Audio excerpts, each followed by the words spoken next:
Y vamos a empezar con un video, no sé si está listo. Vamos a empezar con un video, dura 2 minutitos. Yo sé que a veces con esta vía tan rápida nos cuesta mucho trabajo 2 minutos poner atención, por lo menos a los jóvenes. O sea, tenemos que ver videos de 30 segundos, no sé si ustedes sabían, pero cada 30... Tienes que hacer, por ejemplo, TikTok, tienes que hacer cambios en la toma cada 3 segundos para que los jóvenes te pongan atención. Cada 3 segundos. No tiene nada que ver con el mensaje esto que acabo de decir, pero para ver el video y poner atención tiene subtítulos, está en inglés, pero tiene subtítulos, entonces, si está listo... It's a terrible thing to be a priest. It's beautiful, you know, in some sense. I wouldn't change it. You love it, but you have to die. It's terrible. It's terrible. It's not a career. It's something you just bear, you know, in a good way with Christ, because you're entering into that in some small way, because the priesthood is Christ's. And so, you know, it's a fearful thing to be a priest. It's really a fearful thing. God help us. God help us. We're men, you know, men who make mistakes. Hopefully we're upholding church teaching as best we can. If you want to be a priest, then you have to be ready to suffer. Because you have to suffer with Christ for your people and for the world around you, you know, and then you have to love, and you have to try to love as best you can, and that's a hard thing. It's a hard thing, and there's so many temptations, you know. There's so many temptations for priests to really pray for them. But if you're doing it, it's not a career. It's not a career. In fact, if you want a career, it's the worst career choice you could ever make in your whole life. So don't do that. It has to be life. And sometimes all you have is Christ. And you're stripped down to almost nothing. And left with only Christ. And you have to be ready for that. You have to be ready for that. You have to be ready to be rejected. You have to be ready to be persecuted. You have to be ready to love when people don't love you. You have to be ready to forgive when forgiveness is not given to you. You have to be ready to be slandered. You have to be ready to be spoken ill of. You have to be ready to be mocked. You have to be ready. All Christians do, but in some sense, in a more potent way, the priest has to. Esta persona que acabamos de ver aquí es un sacerdote de la Iglesia Ortodoxa. Y cuando vi este video hace un tiempo, algo dentro de mí no pudo ser igual en el sentido del cristianismo. Me empecé a plantear muchas cosas y decir, ¿qué estamos haciendo como cristianos?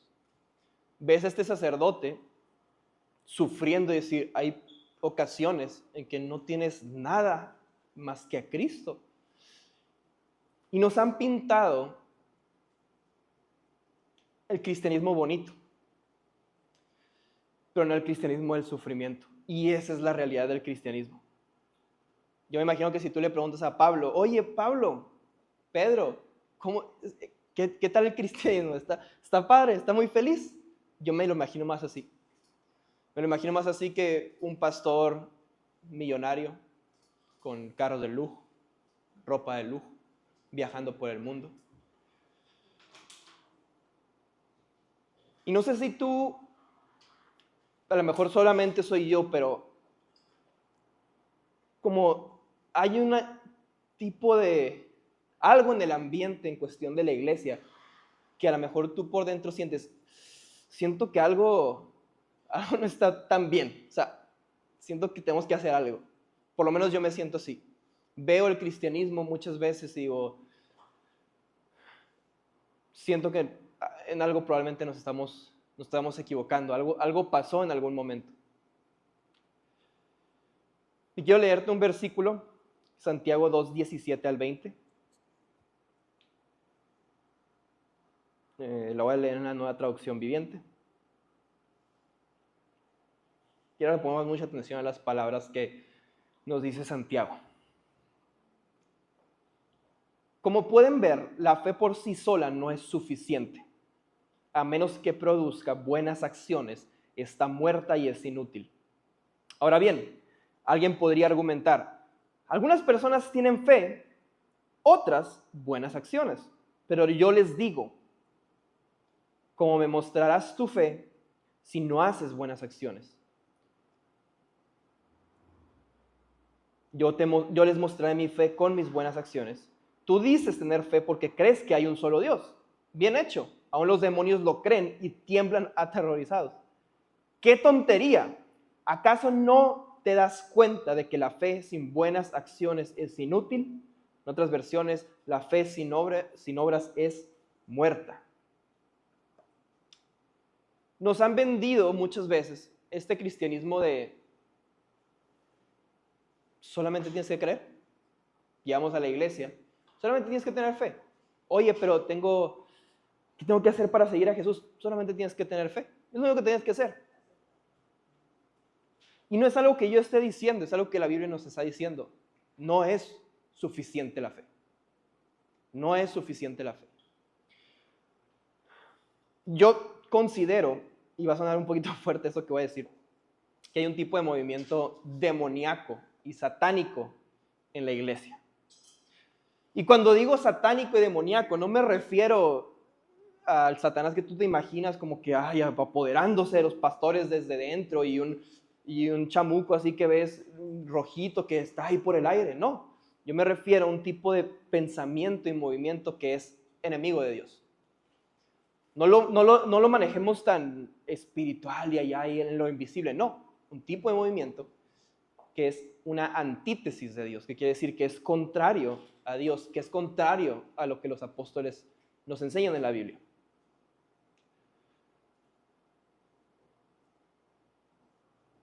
Nos enseñan que si tienes a Cristo, si Cristo ya hizo absolutamente todo, tú no tienes que hacer nada. Y la Biblia no dice eso. Y tenemos que empezar a cambiar el discurso si queremos algo que se parezca a la iglesia que fundó Jesús. Esa idea de que Cristo ya hizo todo, tú no tienes que hacer nada, es totalmente falsa.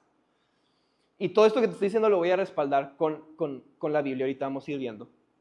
Pero te quiero leer una frase de un autor que a mí me fascina, que se llama C.S. Lewis, que es el escritor de las Crónicas de Narnia. Y esta cita es de su libro, uno de sus libros más famosos que se llama Mero Cristianismo. Se los recomiendo mucho. Y dice, a todos nos gusta el progreso, pero el progreso significa acercarse más al lugar donde se quiere estar. Y si se han desviado del camino, avanzar hacia adelante no nos acercará más a él. Voy a repetir. A todos nos gusta el progreso, pero el progreso significa acercarse más al lugar donde se quiere estar. Y si se han desviado del camino, avanzar hacia adelante no nos acercará más a él, a la meta. Hoy vivimos en la sociedad del progreso, ¿no? Pero cuando tú le preguntas a la gente ¿qué progreso hacia dónde? ¿Cuál es la meta? O sea, ok, estamos progresando. ¿Hacia dónde? Tienes que tener una meta. Estamos progresando hacia este tipo de sociedad, hacia este tipo de familia, y en la cuestión de la iglesia estamos progresando hasta a este tipo de iglesia.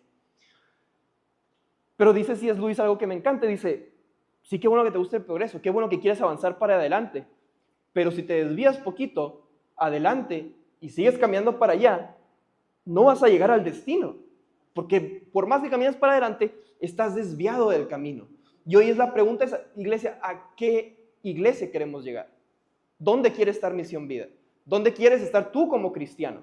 Y este mensaje es tanto para ti como creyente individual y para nosotros como iglesia colectiva, ¿no? ¿A dónde queremos llegar? Y la verdad es que la intención de este mensaje es, con todo mi corazón deseo que cambie el curso del cristianismo por lo menos de una persona. A mí me ha tocado estar en predicaciones o leer libros o escuchar mensajes que han cambiado el curso de mi cristianismo. Como el video que les enseñé. De verdad, ese video de 2 minutos me empezó plantear muchas cosas en mi vida. Y yo me voy a sentir satisfecho si una persona cambia ese rumbo de cristianismo que tenemos muchas veces. Y ahora que estoy haciendo contenido en redes sociales, una de las preguntas, top 1 preguntas, la principal pregunta que me hace: estoy dudando de mi fe, ¿qué hago? No saben la cantidad de personas que me dicen esto. Estoy dudando de mi fe, ¿qué hago? Mi fe se está apagando, ¿qué tengo que hacer? Y las personas, redes sociales y el cristianismo está lleno de personas, de libros, de conocimiento que te dicen: mira, aquí te puedo explicar por qué Dios existe mediante Platón, mediante Aristóteles, la primera causa, el primer motor, etcétera, etcétera. Mira, el universo da testimonio de que Dios existe. El Big Bang es una teoría creacionista de Dios, no sé si sabías, sino que el Big Bang se crea por medio de un creyente y te empiezan a explicar por medio de la física y de la química y las ciencias naturales por qué Dios sí existe, pero eso no cambia nada aquí adentro, porque eso no sirve. Y yo les digo 2 cosas, y lo voy a seguir diciendo, yo creo que por siempre, porque creo que es la única forma. Tienes que ir a un lugar donde hay otros creyentes. No puedes hacerlo tú solo. ¿Estás dudando? No puedes estar sin la iglesia. Si te quedas solo en tu casa dudando, ahí quedaste, no te va a ayudar de nada. Esa es una. Y la otra es lo que nos dice Santiago: haz obras. Haz obras. Porque ¿qué pasa? No sé si alguno de ustedes ha estado, pero a mí me ha tocado estar en la cárcel.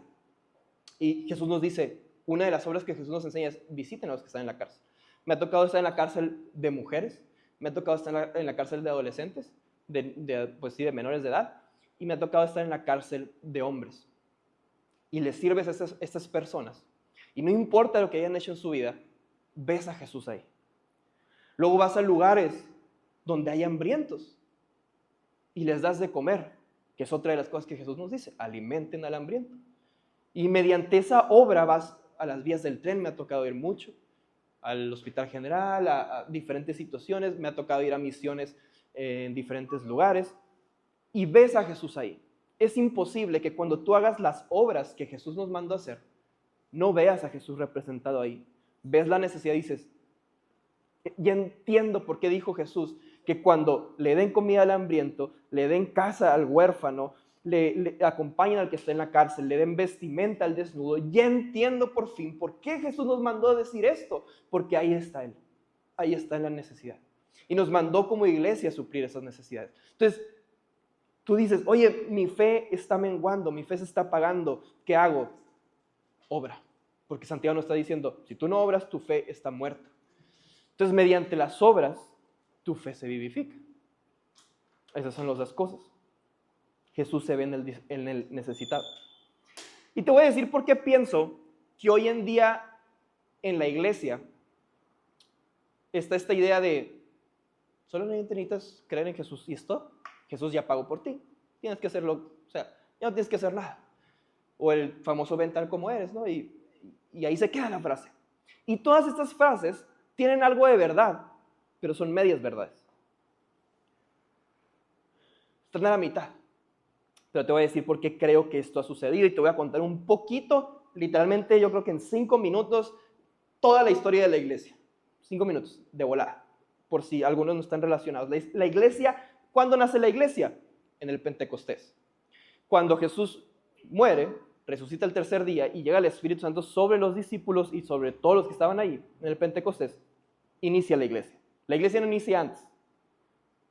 Inicia cuando el Espíritu Santo llega a las personas. ¿Okay? En el 30 después de Cristo, más o menos, por ahí.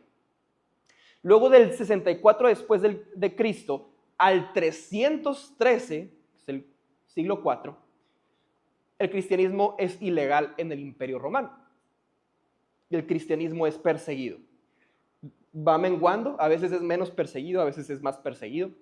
Depende del emperador y depende la situación de Roma. A veces cuando Roma estaba en guerra no pelaba a los cristianos, porque hagan lo que quieran, tengo asuntos más importantes. Pero estamos hablando prácticamente de 300 años, más o menos. Del 64 al 313, 250 por ahí. Pero algo cambia en Roma. se llama el Edicto de Milán, y eso es en el 313 precisamente. En el 313 llega al poder, bueno, no llega al poder, sino que el que hace el Edicto de Milán es Constantino, el emperador Constantino. Y se habla mucho de Constantino. Constantino cambia la sede del Imperio Romano a Constantinopla, precisamente. Qué chistoso. Pero bueno, legaliza el cristianismo. ¿Qué dice? El cristianismo es legal. Ya no lo vamos a perseguir con Constantino. ¿Okay? Es un evento importante en la historia de la iglesia. Luego en el 380 se hace el Edicto de Tesalónica con el emperador Teodosio primero. Y el cristianismo no solamente es legal, sino que se vuelve la religión del imperio. Entonces pasamos de ser una secta judía primero, perseguidos, legalizados, y la religión oficial del imperio. ¿Okay? Fíjense, en todo ese tiempo el cristianismo cómo avanza y se vuelve un movimiento poderoso. Ya es la religión oficial y eso implica muchas cosas, pero ese no es el tema en este momento. Entre el siglo IV, estamos en el siglo IV, entre el siglo IV y el siglo V se consolida la Iglesia Católica Romana. ¿Okay? En este tiempo hay una serie de disputas, pero se determina básicamente que el obispo de Roma, estaba el obispo de Roma, el obispo de Constantinopla, de Antioquía, de Alejandría, había varios, y se empieza a decidir, creo que el obispo de Roma es el mayor de todos, que hoy conocemos como Papa. ¿Okay? De ahí viene. El obispo de Roma se convierte en el chilo de todos, o sea, en el bueno. En el principio tenía un tipo de, estaban todos iguales, luego dice, bueno, este tiene un poquito más de importancia, pero los votos son iguales, y luego se empieza a convertir en poderoso, el obispo de Roma, y llega, ya nos vamos hasta el siglo XI, en el 1054, que se llama el Cisma de Oriente. ¿Qué pasa? Que en ese momento había tensiones en la iglesia y se separa la iglesia católica romana de la iglesia ortodoxa, del que vimos ahorita, que tenía básicamente, bueno, su sede en Constantinopla, Alejandría y Antioquía. Se separa la iglesia, ¿okay? En el 1054 se separa la iglesia. Y luego llega en el 1517, de donde salimos nosotros. Se llama la Reforma Protestante. Protesta Martín Lutero, clava 95 tesis, Martín Lutero siendo católico romano, clava 95 tesis, y se hace una reforma, y se hace un tipo de revolución muy violenta, complicada, y todavía la iglesia se separa más. Cuando se hace la reforma protestante, ya después queda la ortodoxa, otras por ahí, la católica romana, y luego la iglesia protestante se divide en 800,000 pedazos, y estamos en el 2025, tú y yo aquí. Haz de cuenta, básicamente. Cuando pasa esto de la reforma protestante, forma algo que se llaman las 5 solas. ¿Alguien ha escuchado eso en algún momento? No. Fíjense, no han escuchado eso, qué bárbaro. Pero está bien, pero vean cómo estas 5 solas afectan en nuestro cristianismo el día de hoy. Y creo que de aquí viene el problema del principio. Las 5 solas son básicamente 5 dogmas o reglas en las que nos basamos la gente como nosotros, o sea, nuestro lado de la iglesia protestante, el que se separó en el 1500, nos separamos. Esto no aplica para la iglesia católica romana, ortodoxa, etíope, bla, bla, bla, bla. No, aplica para los protestantes, ¿ok?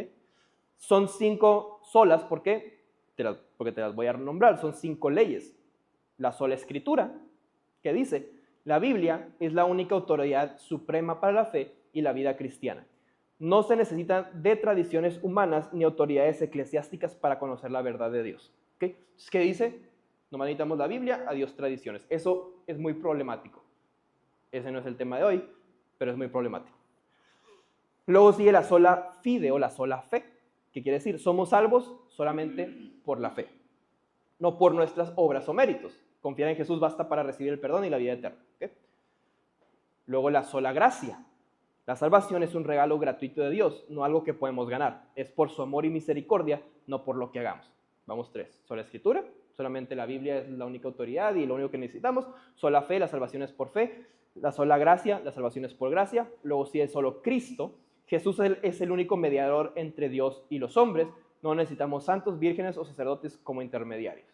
Y luego la última es solo a Dios gloria. Toda la gloria pertenece solo a Dios, no al ser humano, a la iglesia ni a líderes de religiosos. Todo lo que hacemos debe ser para honrarlo a Él. Entonces, nuestra iglesia, sepas o tú no, ¿qué es esto que te acabas de enterar? Sepas o no, nos guiamos mayoritariamente por esto que acabo de nombrar. Pero esto es problemático en varios sentidos. Ahora, todo lo que dije, todas esas solas están basadas en la Biblia. Tienen respaldo bíblico, todo lo que dije tiene respaldo bíblico, muy bien, muy padre, pero es problemático. ¿Por qué? Porque tú empiezas a decir, en el 1517 por allá se dijo, solamente basta la fe para ser salvos, que es lo que decimos, nomás necesitas fe para ser salvo. Ok, está bien, o sea, lo dice Pablo, estamos bien, pero en ese momento tenía un porqué, ¿no? Pues, venta de indulgencias y pagaban a la iglesia, bla, bla, bla, hacían muchas cosas medias raras, y tenía sentido en ese momento, pero estaba explicado, tenía un contexto. O sea, se entendía que la sola fe englobaba muchas cosas. Y la sola gracia también. O sea, solamente por gracia. No necesitamos pagar, no necesitamos absolutamente nada. Es por la misericordia que recibimos la salvación. Y está bien, es bíblico. Pero ¿qué pasa cuando nosotros empezamos a englobar estas dogmas de fe tan importantes en pequeñas frases? Nomás las vamos pasando y pasando y pasando y pasando sin ni siquiera explicarlas. Entonces, ¿qué llegamos? Al 2025, ya sin explicar absolutamente nada, solamente diciéndole, nomás necesitas fe, nomás necesitas gracia, la pura Biblia, bla, bla, bla. Ya no explicamos el trasfondo, ni siquiera sabemos que existen y nos rigen. ¿Sí me estoy dando a entender? Nos rigen y no sabemos que existen, no sabemos qué significan, no sabemos de dónde vienen, pero de alguna u otra forma vamos por la vida cristiana repitiendo, solamente necesitas fe, solamente necesitas gracia, solamente necesitas la escritura, bla, bla, bla, pero se convierte problemático porque es una verdad a medias. Porque sí, solamente necesitas fe, pero ¿qué nos dice Santiago? Tienes que hacer obras, no sirve sin obras. Pero cuando no decimos esa parte, se vuelve complicado. Cuando decimos, solamente necesitas gracia, sí, o sea, sí, solamente por gracia eres salvo, solamente por gracia recibes ese amor inmerecido. Sí, es cierto, pero tienes que alimentar al pobre, tienes que cuidar del huérfano. ¿Dónde se perdió eso?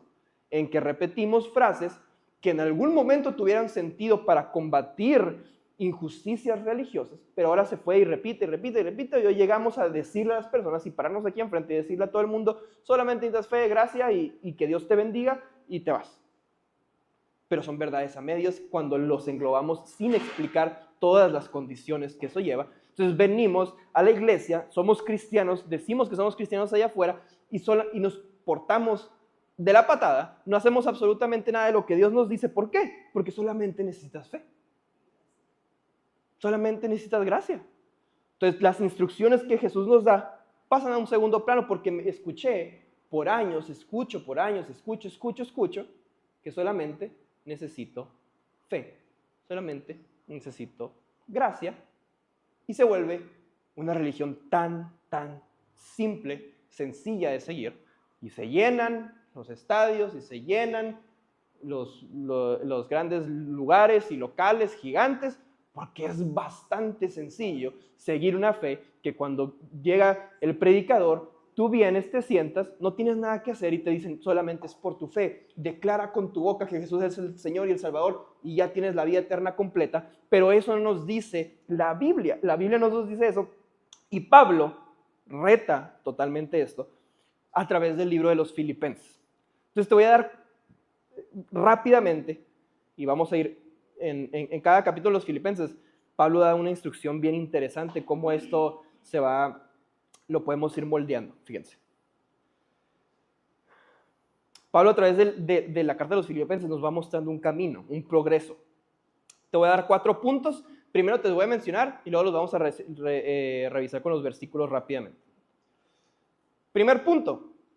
Como les digo, ahorita los vamos a ver con versículos, nomás se los voy a decir primero. El cristiano no está terminado o completo solo por aceptar a Cristo. Otra vez, el cristiano no está terminado ni está completo solamente porque aceptó a Jesús. Primero. 2, el cristiano debe encargarse de su salvación y comportarse respecto a ella.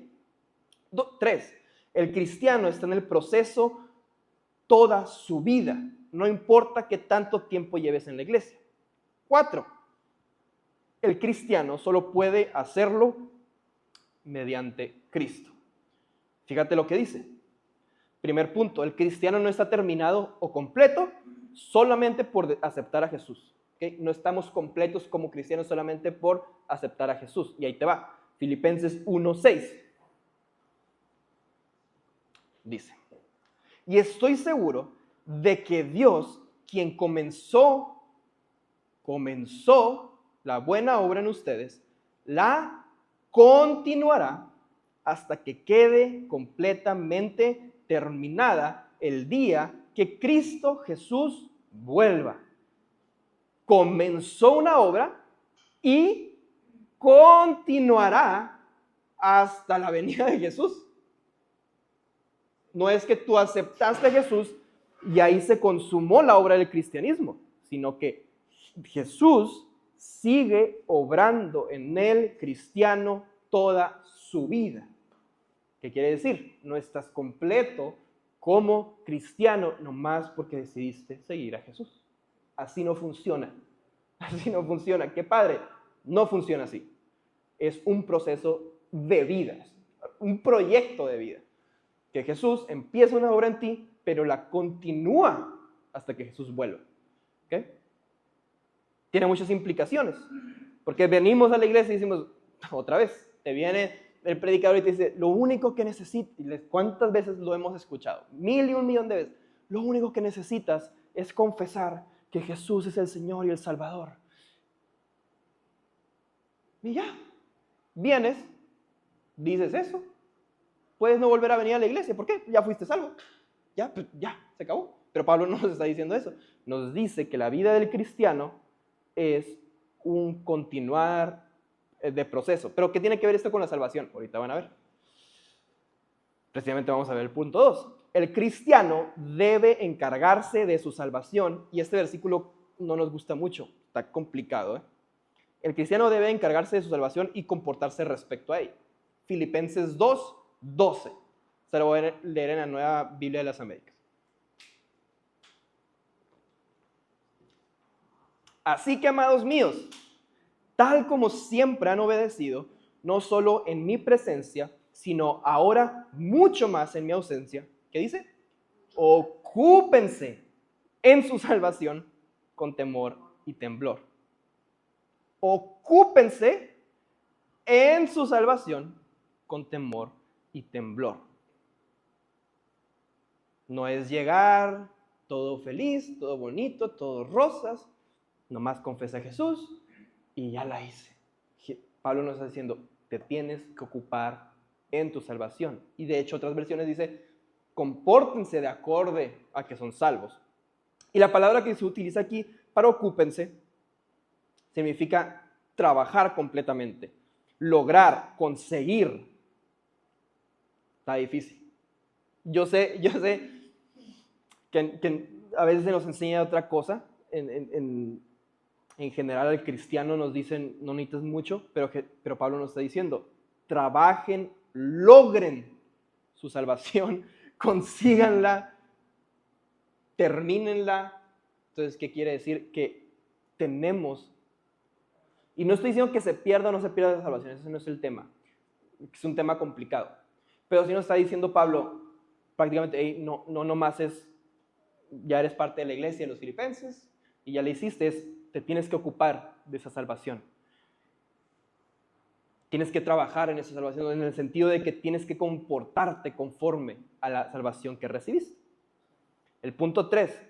El cristiano está en el proceso toda su vida, no importa qué tanto tiempo lleves en la iglesia. Fíjate lo que dice Pablo en Filipenses 3:12-14.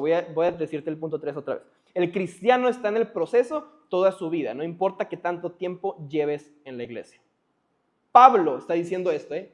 Pablo, el que escribió la mayoría del Nuevo Testamento, nos está diciendo esto. Pablo, otra vez, Pablo. No quiere decir que ya haya logrado estas cosas, ni que ya haya alcanzado la perfección, pero sigo adelante a fin de hacer mía esa perfección para la cual Cristo Jesús primeramente me hizo suyo. No, amados hermanos. Pablo dice, no, hermanos, no lo he logrado, pero me concentro únicamente en esto. Olvido el pasado y fijo la mirada en lo que tengo por delante. Y así avanzo hasta llegar al final de la carrera para recibir el premio celestial al cual Dios nos llama por medio de Cristo Jesús. Pablo, el que escribió Romanos, escribió 1 y 2 de Corintios, este misionero impresionante que lo apedrean y casi lo matan, se lo llevan y vuelve y convierte a todos ahí. El que resucita a un vato que se cayó porque se durmió y se murió ahí, lo resucita y dice no pasa nada. El que naufragó, Pablo, impresionante, está diciendo, hey, espérate. O sea, tú te crees que ya hiciste todo y yo no me consideraba así. Imagínate que tenemos un diálogo con Pablo, ¿no? Oye, Pablo, verás, vente al 2025, verás cómo está la iglesia. Verás, todos ya a gusto, todos. O sea, se sientan, vienen el domingo, se sienten, escuchan, qué bonito, mira, motivados, sí, vámonos, listo, a la semana. Y Pablo dice, oye, pero, qué padre ustedes, ¿no? Qué padre ustedes que ya te sientes completo. Pero yo no me siento así. Yo siento que todavía no estoy terminado. Yo siento que estoy en una carrera que todavía tengo que seguir y seguir y seguir pareciéndome a Jesús. ¿Y sabes cuál era esa última meta? El martirio. Cuando los primeros cristianos pensaban que era el clímax del cristianismo, estoy hablando de los apóstoles y los que siguen después de ellos, porque uno de los que sabemos mucho es de Ignacio de Antioquía, que escribe cartas y se refiere mucho a Pablo y a Pedro.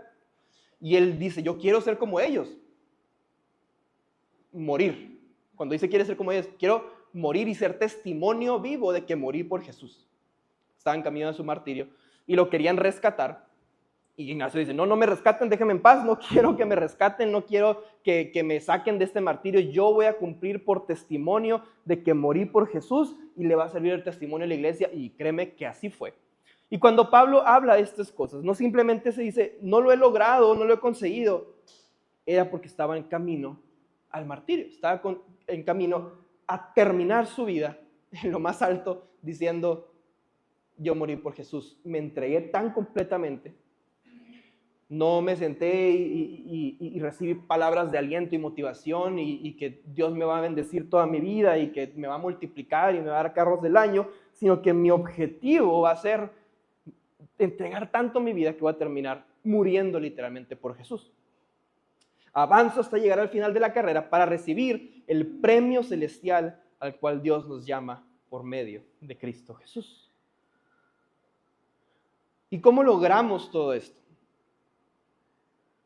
En nuestras dificultades diarias. ¿Cómo logramos todo esto entre tanto ruido, tantas dudas o tantos problemas de la vida diaria, problemas familiares, problemas económicos, enfermedades sociales, contaminación, guerras? ¿Cómo logramos todo esto? ¿Cómo lo logró Pablo? ¿Cómo lo lograron los apóstoles? Entonces, uno de los versos más famosos de la Biblia. Punto 4. El cristiano solo puede hacerlo mediante Cristo. Filipenses 4, 12 y 13. Sé vivir en pobreza y sé vivir en prosperidad. En todo y por todo he aprendido el secreto tanto de estar saciado como de tener hambre, de tener abundancia como de sufrir necesidad. Todo lo puedo en Cristo que me fortalece. Pablo nos está diciendo, Filipenses, cuiden su salvación. Filipenses, trabajen en su salvación. Filipenses, compórtense conforme a su salvación. Filipenses, yo no siento que ya lo haya conseguido. Filipenses, yo no siento que todavía sea lo que Dios quiere que yo sea. Y nos escribió la carta inspirada por Dios que está en la Biblia. En el momento en que Pablo nos está escribiendo una carta inspirada por Dios que tienes en la Biblia como escritura sagrada, inspirada por Dios, divinamente dada para nosotros, en ese momento Pablo no se sentía completo como cristiano. Filipenses, esto es una obra continua. Y ni la pobreza ni la prosperidad me han movido de eso. Sé cómo vivir en esa situación. He tenido hambre y he estado saciado. He tenido abundancia y he tenido necesidad. Persiguió cristianos, fue perseguido. Podríamos decir, en la depresión también, en la ansiedad también. Son temas complicados.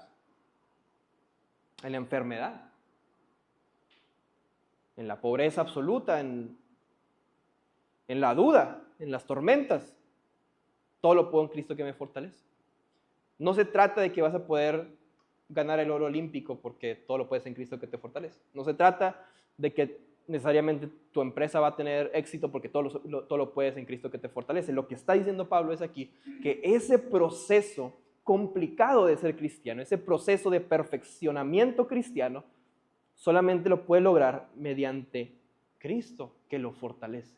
Entonces, cuando tú estés dudando, cuando tú estés flaqueando, cuando tú no sepas qué hacer, recordemos que es en Cristo que nos fortalece. ¿Cómo vamos a convertirnos en ese cristiano que Jesús quiere para nosotros? Mariana, ¿me puedes decir? Y recordemos esta frase, este versículo de que no todo el que me dice Señor, Señor, entrará al reino de los cielos. Solo entrarán aquellos que verdaderamente hacen la voluntad de mi Padre que está en el cielo. Fíjate que Jesús no dice, no todo el que me dice Señor, Señor, entrará al reino de los cielos, solo el que cree. Quisiéramos que dijera eso. Sería muy bonito, sería más fácil. No solo el que me dice Señor, Señor, solamente el que confiesa con su boca que soy Dios y así vas a entrar al cielo. No está diciendo eso. Dice, solo entrarán aquellos que verdaderamente hacen, obran, actúan, trabajan. Aquellos que hacen la voluntad de mi Padre que está en el cielo. Y te voy a leer una última cita del libro que les mencioné al principio. Mero Cristianismo de C.S. Lewis. Y me hizo algo, no sé, me movió algo por dentro. Y fíjate lo que dice. Dios es el único consuelo. También es el supremo terror. Lo que más necesitamos y aquello de lo que más queremos escondernos. Algunas personas hablan como si encontrarse con la mirada de la bondad absoluta fuera algo divertido. Tienen que volver a pensárselo. Aún siguen solamente jugando a la religión. La bondad, o sea, la bondad absoluta, el amor absoluto, la gracia absoluta de Dios es o la gran seguridad o el gran peligro, según el modo en que reacciones a ella. Y nosotros hemos reaccionado mal. ¿Qué está diciendo aquí? Esta bondad tan absoluta, tan perfecta, demanda algo. Es tan bueno, es tan lleno de amor, que puede ser un consuelo para ti en momentos de debilidad, pero también puede ser un terror tan absoluto enfrentarte a eso. Porque nos encanta decir que el amor y la gracia inmerecida de Dios, amor incondicional, es para mí. Me siento tan seguro en ti, Jesús, en tu presencia, me fascina, pero también es para el que está enseguida. Es para tu enemigo, es para el que te hizo daño. Y si no correspondemos a esa bondad absoluta de entender, sí, la bondad es para mí en mis momentos de debilidad, cuando estaba perdido y Él me trajo, pero también para el que te hizo daño. Y si no correspondemos a esa lógica de Dios, nos convertimos en enemigos de Dios. Nos convertimos en enemigos de esa bondad universal, incomparable. Si no correspondemos a ese amor infinito, o somos amigos de Dios o somos enemigos de Dios. Porque Dios muestra su amor para con nosotros, en que siendo un pecadores Cristo murió por nosotros, pero dice también que éramos enemigos de Dios y que ya no somos enemigos, sino que somos hijos por medio de Jesús. Pero si no estás en el camino de Jesús, si tu progreso está desviado y estás para otro lado, si tú crees que ese amor inagotable, gracia infinita solamente es para ti, eres enemigo y te debe dar un terrible terror, como diría Pablo. Cuiden su salvación con temor y temblor. No dice cuiden su salvación y piensen en su salvación como lo más feliz que les ha pasado. Piensen en la salvación con temor y temblor, porque es demandante. Yo siempre digo algo: el cristianismo es muy sencillo de entender qué hacer. Es muy fácil, pero qué difícil es hacer. Qué difícil. Como vimos el video al principio, es muy fácil entender qué tienes que hacer para ser un sacerdote como él. Tienes que dejar tu vida. ¿Lo entiendes? Sí. Hazlo. Es bien fácil dejar todo. O como los primeros cristianos que entregaban todas sus posesiones. ¿Lo entendemos? Sí, es fácil de entender. Muy fácil. Deja todas tus posesiones y entre todos nos suplimos las necesidades. Hazlo.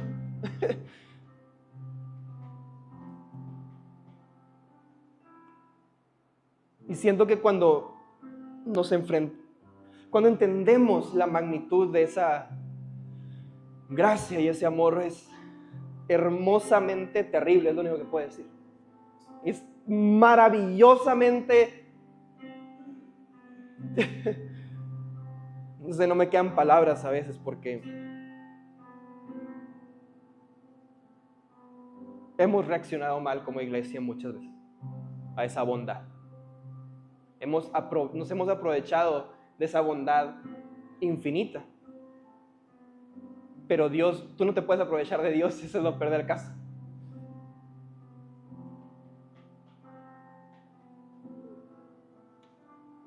Y lo único que queda decir es, iglesia, no nos vayamos con ese discurso simplista del cristianismo, de decir, nomás necesitas fe, nomás necesitas gracia y ya, o sea, ya la hiciste. Primero que nada, el cristianismo es un proceso de toda la vida, toda la vida. No sientas tú que porque llevas años y años y años ya estás listo. No. Al revés, si llevas más tiempo te vas a dar cuenta que necesitas más. Mientras más tiempo y leas la Biblia, te vas a dar cuenta, no, a lo mejor al principio estaba mejor que ahorita. Porque leo más la Biblia y digo, cada vez me falta más, siento yo, no sé. ¿Sí me explico? O sea, te das cuenta de tus faltas y de ese amor.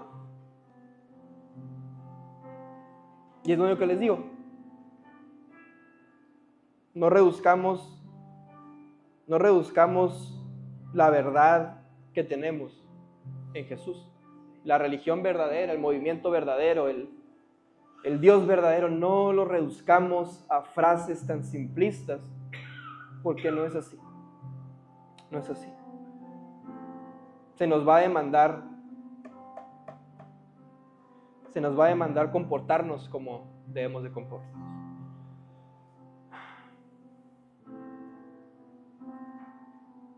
Señor, te damos tantas gracias por tu bondad absoluta, inmerecida. Te pedimos perdón por haber fallado en muchas ocasiones. Lo mejor de todo esto es que tú sabes que te íbamos a fallar, tú sabes que no somos perfectos, pero permítenos como iglesia corresponder a ese llamado, a ese amor, ese perdón, esa gracia, esa bondad insuperable, infinita. Nos arrepentimos de todo corazón.